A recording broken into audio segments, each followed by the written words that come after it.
During the time of ancient Egypt's glory, during the 3rd and 2nd millennia BC, the influence of Egyptian civilization was strong in the land to the south, the eastern or Egyptian Sudan, often called Nubia and known to the Egyptians as Kush. The Nubians were darker skinned than the Egyptians. Egypt traded with, fought with, and to some extent ruled over these peoples. A Kushite civilization in Nubia, with its capital of Napata, flourished from the 11th century BC, and at the same time Egypt entered into a long period of weakness and divided rule.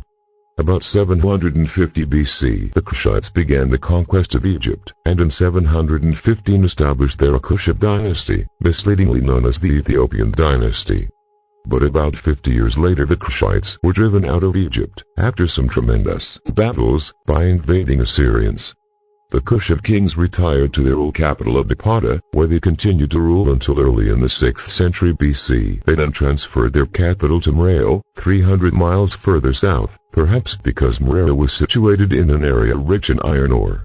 The Kushite kingdom of Meroetic lasted for 8 centuries, until about AD 320, when it was destroyed by the king of Exim, the rising power in Ethiopia.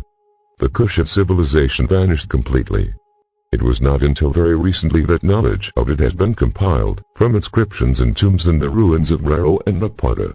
The Meroetic writing has been partly deciphered, though the language is dead. The Kushites were great traders, from Red Sea ports to the east, and through Egypt where their relations with the Ptolemies in the last centuries BC were generally friendly. The Kushites were skilled iron workers, and their armies gained strength from their horsed cavalry and their taming and use of the elephant. Meroetic was a splendid city, with a magnificent palace and a beautifully decorated temple of the sun. About 200 years after the destruction of Meroetic, the Nubian descendants of the Kushites were converted to Christianity by missionary monks from Egypt, where at the time Christianity was widespread. There then existed for many centuries Christian kingdoms in Nubia, where the people appear to have led a comfortable life. Good farmers and craftsmen, they were also greatly interested in learning. They developed a modified form of Greek writing suitable for their own language, and built schools and libraries.